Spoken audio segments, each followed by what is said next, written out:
दोस्तों, कहा जाता है need is the mother of invention, यानी कि आवश्यकता ही आविष्कार की जननी है। और ऐसा ही हमें कुछ कंप्यूटर के इन्वेंशन के साथ भी देखने को मिलता है। आज हम जिस कंप्यूटर को देख रहे हैं उसकी खोज सालों पहले मैथमेटिकल ऑपरेशंस के लिए किया गया था।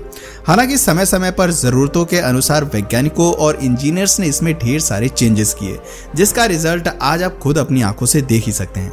पहले जो कंप्यूटर एक कमरे के साइज के हुआ करते थे, आज वह 24 इंच के स्क्रीन में सिमट के रह चुके हैं। हालांकि साइज में भले ही ये काफी छोटे हो चुके हैं, पर अगर यूजेस की बात करें तो इनका इस्तेमाल अब पहले से कई गुना ज्यादा होने लगा है। और हो भी क्यों ना, आज के टाइम में हर चीज ऑनलाइन है, डिजिटल का जमाना है। पेपर वर्क की जगह अब कंप्यूटर ने ले ली है। यही वजह है कि आज चाहे कोई प्राइवेट ऑफिस हो या फिर कोई सरकारी बैंक, हर जगह आपको कंप्यूटर देखने को मिल जाएगा। आज टिकट बुकिंग से लेकर ईमेल भेजने तक, ऑनलाइन रिजल्ट देखना हो या फिर स्टडी करनी हो या फिर हमें गेम ही क्यों ना खेलना हो, सभी कामों में कंप्यूटर का इस्तेमाल होने लगा है। इनफैक्ट अमेरिका और जापान जैसे देशों का विकास के पीछे भी मेन रीजन कंप्यूटर ही है। वैसे दोस्तों, कंप्यूटर का इस्तेमाल तो आप सभी करते होंगे, पर क्या आपने कभी ये सोचा है कि दुनिया का पहला कंप्यूटर कौन सा था, उसे किसने बनाया था, और सबसे जरूरी बात कि कंप्यूटर कब और कौन लेकर आया था। वैसे मैं गारंटी के साथ कह सकता हूं कि आप में से ज्यादातर लोगों को भारत के कंप्यूटर की हिस्ट्री पता नहीं होगी। वैसे अगर मैं सही कह रहा हूं तो आपसे रिक्वेस्ट है कि आप इस वीडियो में एंड तक बने रहें, ताकि आप उस नॉलेज को हासिल कर सकें जिससे अभी भी बहुत से लोग अनजान हैं। दोस्तों, सबसे पहले तो आप ये जान लीजिए कि कंप्यूटर का इतिहास आज से लगभग 3000 साल पुराना है। जी हाँ, 3000 साल पुराना। दरअसल 300 BC में चीन में बेबीलोनियंस द्वारा एक मशीन बनाई गई थी जिसका नाम एबेकस था। यह लकड़ी का एक फ्रेमवर्क था जिसमें 2 वायर लगे होते थे। ये दोनों ही वायर एक दूसरे के पैरेलल होते थे और इन वायर के ऊपर बेड के शेप के कुछ स्ट्रक्चर्स लगे होते थे जिनका यूज कैलकुलेशन करने के लिए किया जाता था। इनकी यूटिलिटी को देखते हुए आज के समय में एबेकस का यूज स्कूल में बच्चों को काउंटिंग सिखाने के लिए किया जाता है। दोस्तों, एबेकस के बाद अलग अलग समय में अलग अलग वैज्ञानिकों ने अपनी जरूरत के अनुसार डिफरेंट टाइप्स के कैलकुलेटिंग डिवाइसेस बनाए। पर अगर डिजिटल कंप्यूटर की बात करें तो इसे बनाने का श्रेय फ्रांस के ग्रेट मैथमेटिशियन ब्लेसी पास्कल को जाता है। उनके द्वारा 1642 में डिजिटल कंप्यूटर का इन्वेंशन किया गया था, जिसमें नंबर लगे होते थे और उन नंबर्स को डायल करने पर किसी भी नंबर्स को आपस में ऐड किया जा सकता था। इस कंप्यूटर का इस्तेमाल एक कैलकुलेटर के रूप में किया जाता था। दोस्तों, डिजिटल कंप्यूटर के बाद बारी थी मैकेनिकल कंप्यूटर के इन्वेंशन की, और इसका इन्वेंशन साल 1822 में चार्ल्स बेबेज के द्वारा किया गया था। चार्ल्स बेबेज ने अपने इस डिवाइस को सिंपल कैलकुलेशन करने के लिए बनाया था। ये स्टीम से चलने वाली एक तरह की कैलकुलेटिंग डिवाइस थी। इस डिवाइस को बनाने के बाद 1830 में चार्ल्स बेबेज ने एक और कैलकुलेटिंग डिवाइस बनाई जिसे उन्होंने डिफरेंशियल इंजन का नाम दिया। डिफरेंशियल इंजन की हेल्प से ही सभी तरह के मैथमेटिकल ऑपरेशंस किए जा सकते थे। पर चार्ल्स बेबेज अपनी इस डिवाइस को और भी ज्यादा एडवांस बनाना चाहते थे और इसीलिए वो लगातार रात दिन एक करके उस पर काम करते रहे, लेकिन शायद होने को कुछ और ही मंजूर था। 79 साल की एज में 1871 में चार्ल्स बेबेज की अचानक मौत हो जाती है। चार्ल्स बेबेज के मरने के 40 साल बाद 1888 में चार्ल्स बेबेज के बेटे हेनरी बेबेज अपने पिता के काम को आगे बढ़ाते हैं और 1937 में पहला जनरल मैकेनिकल कंप्यूटर बनाकर तैयार कर देते हैं, जिसका नाम एनालिटिकल इंजन रखा गया। दोस्तों, ये कंप्यूटर अब तक के बनाए गए सभी कंप्यूटर से अलग और खास था। ये लगभग हर तरह की मैथमेटिकल प्रॉब्लम्स को सॉल्व कर सकता था। इसके अलावा ये कंप्यूटर इंफॉर्मेशंस को परमानेंट मेमोरी के रूप में स्टोर भी कर सकता था। यानी ये कंप्यूटर पूरी तरह मॉडर्न टेक्नोलॉजी से इक्विप था। आगे चलकर इसी को आधार बनाकर मॉडर्न कंप्यूटर्स का विकास हुआ। यही वजह है कि चार्ल्स बेबेज को फादर ऑफ कंप्यूटर कहा जाता है। दोस्तों, कंप्यूटर के इतिहास का पहला इलेक्ट्रॉनिक कंप्यूटर एबीसी है। एबीसी यानी एथेनस ऑफ बेनरी कंप्यूटर। इस कंप्यूटर को लोवा स्टेट यूनिवर्सिटी के physics professor doctor John Vincent Atanasoff ने अपने ग्रेजुएट स्टूडेंट क्लिफोर्ड बेनरी के साथ मिलकर बनाया था। दोस्तों, कंप्यूटर के इतिहास में क्रांति लाने वाला कंप्यूटर ENIAC है। ENIAC यानी electronic numerical integrator and computer. अगर आप नाम से नहीं समझ पा रहे हैं तो मैं आपको बता दूं, ENIAC दुनिया का पहला programmable electronic general purpose digital computer है, जिसे 1945 में बनाया गया था। इस कंप्यूटर को डिजाइन करने और बनाने का काम US आर्मी ने किया था। इसलिए सबसे पहले इस कंप्यूटर को यूएस आर्मी के लिए इस्तेमाल में लाया गया था। यह कंप्यूटर बड़े से बड़ा न्यूमेरिकल प्रॉब्लम सॉल्व करने में कैपेबल था। इसमें प्रोग्रामिंग के थ्रू चेंजेस भी किए जा सकते थे। ENISC अपने समय में उन कैलकुलेशंस को 30 सेकंड में पूरा कर देता था, जो कि उस समय एक आम इंसान को करने में 20 घंटे लगते थे। ENISC की इस खूबी ने उसे अपने समय में काफी पॉपुलैरिटी दिलाई। हालांकि ENISC की एक कमी भी थी, इसका वेट और साइज दोनों ही काफी बड़ा था। अगर साइज की बात करें तो इस कंप्यूटर को किसी जगह पर रखने के लिए 20 बाई 40 फीट का कमरा होना चाहिए था, जबकि इस कंप्यूटर का वेट लगभग 30 टन था। यह कंप्यूटर पर्सनल यूज के लिए नहीं था, इसका इस्तेमाल किसी एरिया स्पेसिफिक से जुड़े लोग ही कर पाते थे। दोस्तों, इस पहले प्रोग्रामेबल कंप्यूटर के बनने के कुछ ही समय बाद पूरी दुनिया में एक इंडस्ट्रियल रेवोल्यूशन आ गया। दुनिया की हर बड़ी कंपनी कंप्यूटर बनाना और उसे बेचकर पैसे कमाना चाहती थी, जिस वजह से अलग अलग समय पर इन कंपनीज ने कई ऐसे इलेक्ट्रॉनिक डिवाइसेस बनाए जो कि कंप्यूटर के मॉडर्नाइजेशन में बहुत काम आए, और इसी के बेसिस पर कंप्यूटर्स को 5 जनरेशंस में बांटा गया। अगर फर्स्ट जनरेशन की बात करें तो इसका टाइम पीरियड 1940 से 56 तक का था, और इस बीच जो कंप्यूटर्स बनाए गए उसमें वैक्यूम ट्यूब्स का इस्तेमाल किया गया था। यह वैक्यूम ट्यूब साइज में बहुत बड़े और वजनदार होते थे, इसलिए फर्स्ट जनरेशन के कंप्यूटर साइज में बड़े और वजनदार होते थे, जिस वजह से उन्हें एक जगह से दूसरी जगह नहीं ले जाया जा सकता था।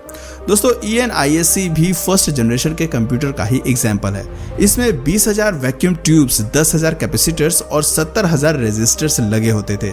ENISC के अलावा EDSEC, IBM 701 भी फर्स्ट जनरेशन के ही कंप्यूटर हैं।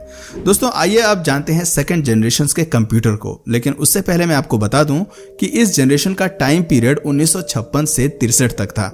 इस जनरेशन में हमें एक नई टेक्नोलॉजी देखने को मिली थी जिसका नाम ट्रांजिस्टर्स था। इस नई टेक्नोलॉजी ने कंप्यूटर में वैक्यूम ट्यूब्स खत्म कर दिया, जिसके बाद कंप्यूटर्स में वैक्यूम ट्यूब्स की जगह पर ट्रांजिस्टर्स का इस्तेमाल होने लगा। ट्रांजिस्टर्स के इस्तेमाल की वजह से कंप्यूटर का साइज पहले से थोड़ा छोटा हो गया और वजन भी कम हो गया। इसके साथ साथ कंप्यूटर की प्रोसेसिंग भी फास्ट हो गई। इस जनरेशन के कंप्यूटर में IBM 7070, फिल्को ट्रांजेक S1000 और RCA 501 का नाम शामिल है। इन सभी कंप्यूटर्स में TX0 ट्रांजिस्टर्स का इस्तेमाल किया गया था, जिसका इन्वेंशन 1956 में हुआ था।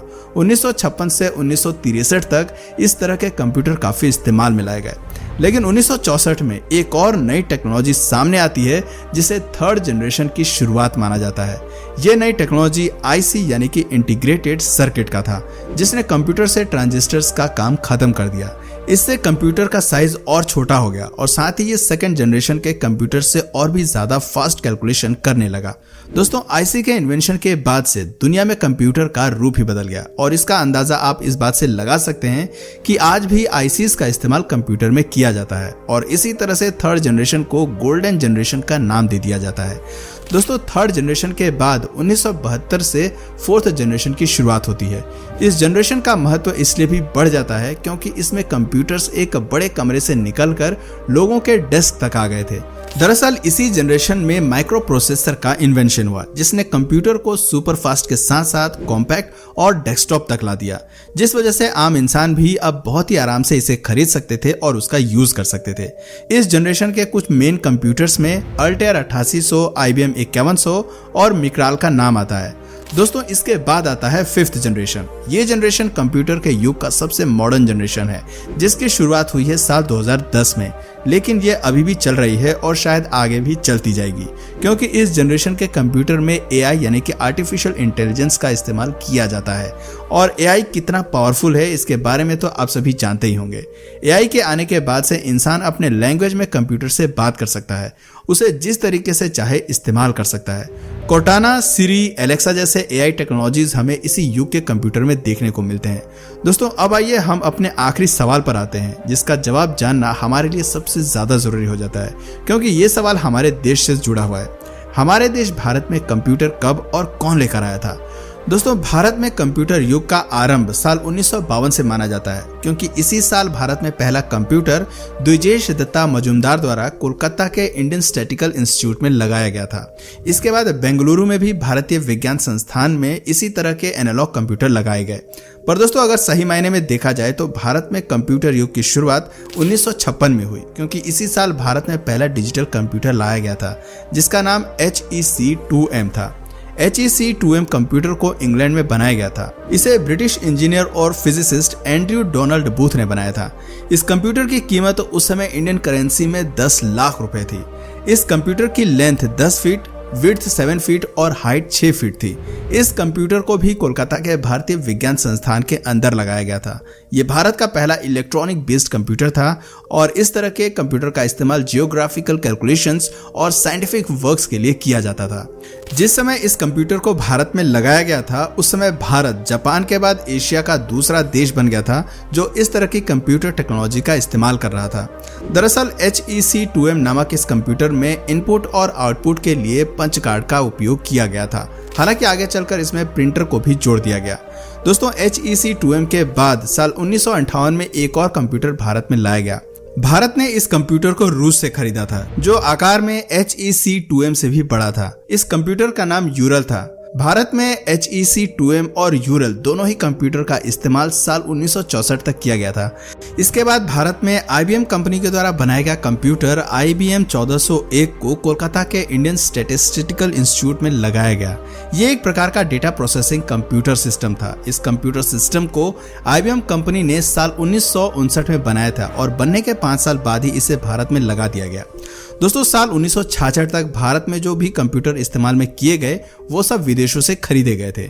लेकिन साल 1966 में भारत की 2 इंस्टीट्यूशंस, इंडियन स्टैटिस्टिकल इंस्टीट्यूट और कोलकाता की जादवपुर यूनिवर्सिटी ने मिलकर भारत का पहला स्वनिर्मित कंप्यूटर बनाया, जिसका नाम ISUZU था।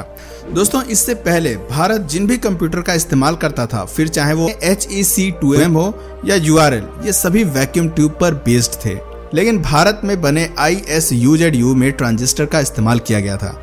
भारत में बना पहला सुपर कंप्यूटर परम 8000 था।